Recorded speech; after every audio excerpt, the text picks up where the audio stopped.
हरितालिका तीज व्रत कथा। पूजन करने के बाद कथा सुने।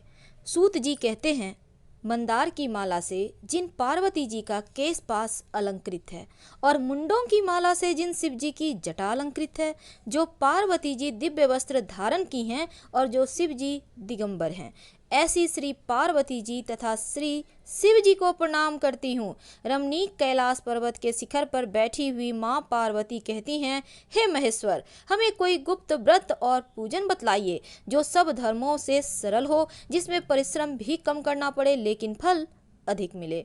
हे नाथ, यदि आप मुझ पर प्रसन्न हैं तो ऐसा विधान बताइए। हे प्रभु, किस तप, व्रत, दान आदि से मध्य और अंत रहित आप जैसा महाप्रभु हमको प्राप्त हुए हैं। शिव जी कहते हैं, हे देवी, मैं तुमको एक ऐसा ही व्रत बतलाऊंगा, सुनो, जो मेरा सर्वस्व और छिपाने योग्य है, लेकिन तुम्हारे प्रेम के वशीभूत होकर मैं तुम्हें बतलाता हूँ। शिव जी कहते हैं, भारतवर्ष में जैसे नक्षत्रों में चंद्रमा, ग्रहों में सूर्य, वर्णों में ब्राह्मण, देवताओं में विष्णु, नदियों में गंगा, पुराणों में महाभारत, वेदों में सामवेद, इंद्रियों में मन श्रेष्ठ है और सब पुराणों और वेदों का सर्वस्व जिस तरह से कहा गया है, मैं तुम्हें एक प्राचीन व्रत बतलाता हूँ। एकाग्र मन से सुनो। जिस व्रत के प्रभाव से तुमने मेरा आधा आसन प्राप्त किया है, वह मैं तुमको बतलाऊंगा, क्योंकि तुम मेरी प्रेयसी हो।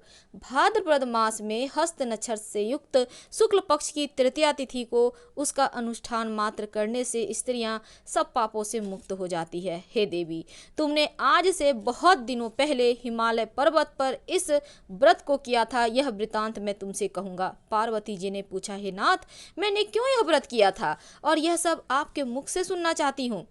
उत्तर की ओर एक बड़ा रमणीक और पर्वतों में श्रेष्ठ हिमवान नामक पर्वत है।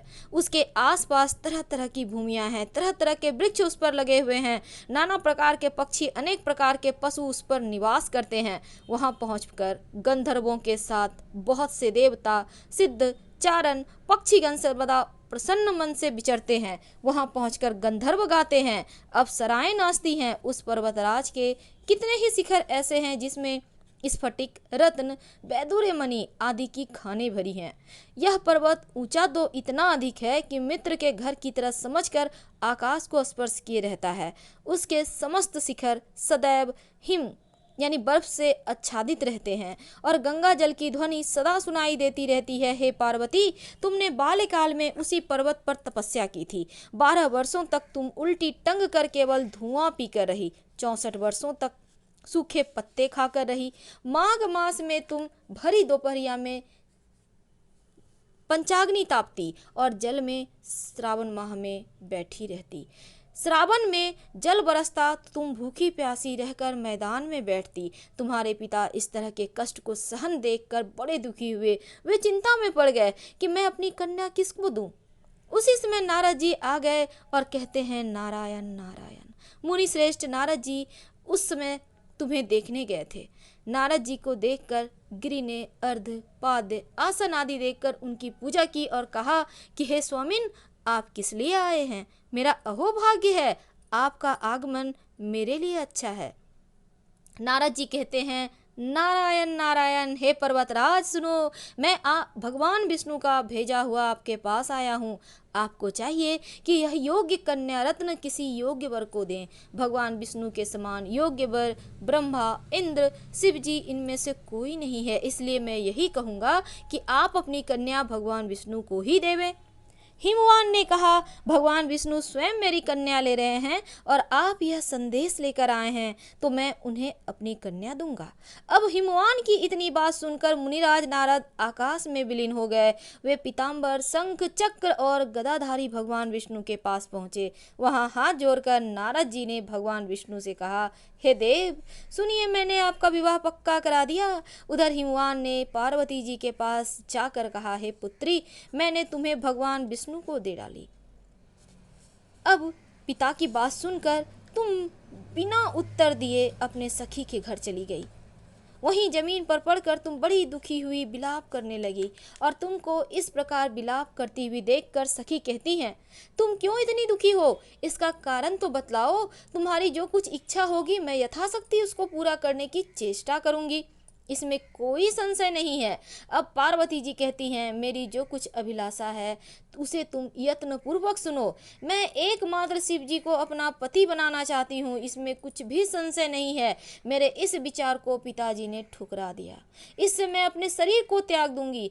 पार्वती जी के इस बात को सुनकर सखियों ने कहा कि शरीर का त्याग ना करो, चलो किसी ऐसे वन में चलते हैं जहां पिता को पता ही ना लगे।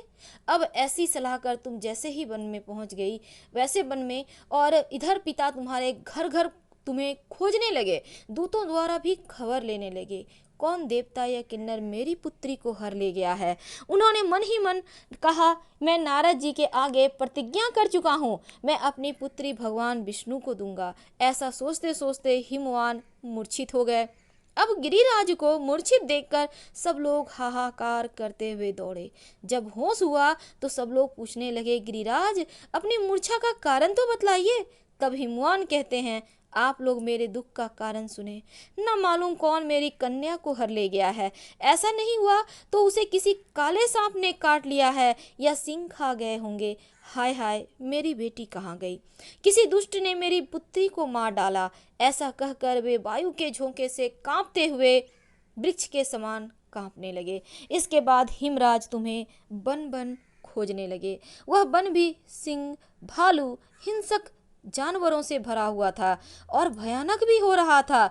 वह वन भी, तुम भी अपनी उसी वन में सखियों के साथ उस भयानक वन में चलती चलती एक ऐसी जगह जा पहुंची जहां एक नदी बह रही थी।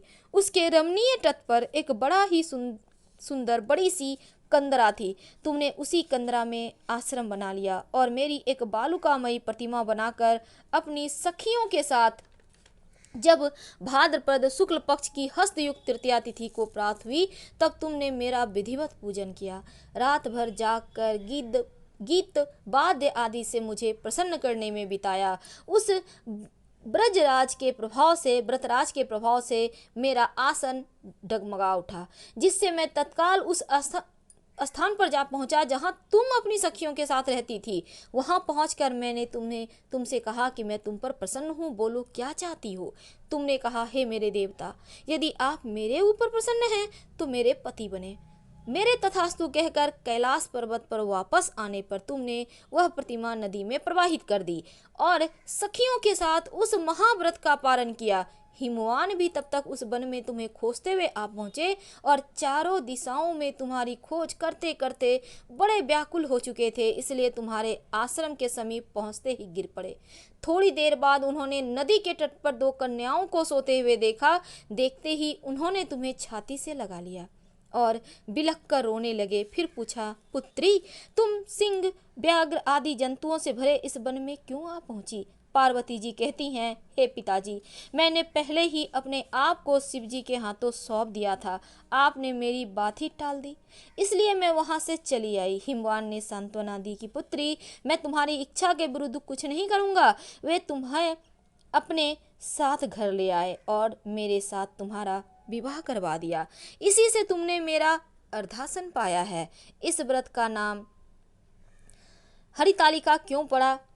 क्योंकि तुमको सखियों के द्वारा हर ले गई थी तुम, इसीलिए इसका नाम हरितालिका पड़ा। तब से आज तक इस व्रत को किसी के सामने प्रकट करने का अवसर प्राप्त नहीं हुआ था, लेकिन आज मैं तुमसे कहता हूँ। पार्वती जी कहती हैं, प्रभु, आपने नाम तो बताया, पर अब इसकी विधि भी बतलाइए। इसका क्या पुण्य है, क्या फल है, व्रत कौन करे? तब शिव जी पार्वती जी से कहते हैं, हे देवी, मैंने समस्त स्त्री जाति की भलाई के लिए यह उत्तम व्रत बतलाया है। जो स्त्री अपने सौभाग्य की रक्षा करना चाहती हैं, वह यत्न पूर्वक इस व्रत को करे और इस व्रत को करने के समय केले के खंभे आदि से सुशोभित एक सुंदर मंडप बनावे।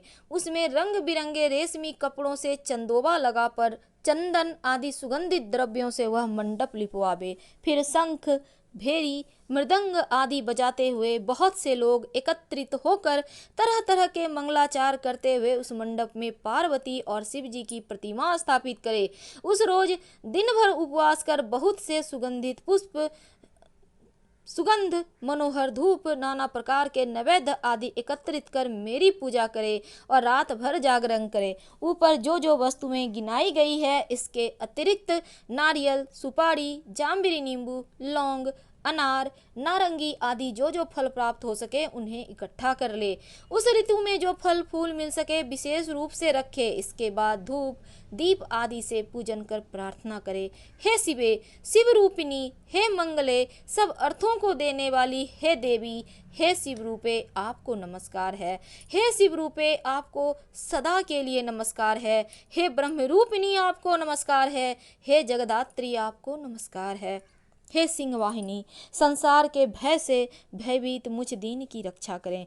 इस कामना की पूर्ति के लिए मैंने आपकी पूजा की है। हे पार्वती, मुझे राज्य और सौभाग्य दें, मुझ पर प्रसन्न होवें। इन्हीं मंत्रों से माँ पार्वती और शिव जी की स्तुति करें और तदंतर विधि पूर्वक कथा सुने। ब्राह्मणों को वस्त्र, गौ, स्वर्ण आदि देवे। इस तरह एक चित्त होकर स्त्री पुरुष दोनों एक साथ पूजन करें। फिर वस्त्र आदि जो कुछ हो सके उसका संकल्प करें। और हे देवी, जो स्त्री इस प्रकार पूजन करती हैं वह सब पापों से छूट जाती हैं। उसे 7 जन्म तक सुख सौभाग्य प्राप्त होता है। जो स्त्री तृतीया तिथि का व्रत ना कर सके और ना कर अन्न भक्षण करती हैं वह 7 जन्म तक बंध्या रहती हैं और उसको बार बार विधवा होना पड़ता है। वह सदा दरिद्र पुत्र शोक से शोकाकुल स्वभाव से लड़ाकी, सदा दुख भोगने वाली होती हैं और उपवास ना करने वाली स्त्री अंत में घोर नरक में जाती हैं। मांसाहार करने से बाघिन होती हैं, दही खाने से बिल्ली होती हैं, मिठाई खाने से चींटी और कुछ ना खाने से मक्खी होती है। तीज को अन्न खाने से सूकरी होती है, फल खाने से बंदरिया होती है, पानी पीने से जोंक होती है, दूध पीने से सापिन होती हैं और उस रोज सोने से अजगरी होती है, पति को धोखा देने से मुर्गी होती है। इसीलिए सभी स्त्रियां व्रत जरूर करें। दूसरे दिन स्वर्ण, चांदी, तांबा अथवा बांस के पात्र में अन्न भरकर ब्राह्मण को दान देवें और पारणा करें। जो स्त्री इस प्रकार व्रत रखती हैं वे मेरे समान पति पाती हैं और जब वह मरने लगती हैं तब तुम्हारे समान उसका रूप हो जाता है। उसे सब प्रकार के सांसारिक सुख और सायुज्य मुक्ति मिल जाती है। इस हरितालिका व्रत कथा मात्र सुन लेने से प्राणी को 1000 अश्वमेघ और सैकड़ों वाजपेय यज्ञ के इतना फल मिलता है। हे देवी, मैंने यह सब व्रतों में उत्तम व्रत बतलाया जिसके करने से प्राणी सब पापों से छूट जाते हैं। इसमें कुछ भी संशय नहीं। व्रत कथा के बाद आरती जरूर करें और आरती 2 लाइनों में, हालांकि हमारा सुर कच्चा है लेकिन फिर भी चलिए हम सब मिलकर आरती करते हैं। शीस गंग अर्धंग पार्वती सदा विराजत कैलासी, नंदी भृंगी नृत्य करत हैं गुण भक्तन शिव की दासी। शीतल मंद सुगंध पवन वह बैठे हैं शिव अविनाशी, करत गान गंधर्व सप्त स्वर रागी रागिनी मधुरासी। यक्ष रक्ष भैरव जहाँ डोलत बोलत हैं बन के बासी, कोयल शब्द सुनावत सुंदर भ्रमर करत हैं गुंजासी। कल्प द्रुम अरुपरी चात तरु लाग रहे हैं लक्षासी, कामधेनु कोटिन जहाँ डोलत करत फिरत हैं भिक्षासी।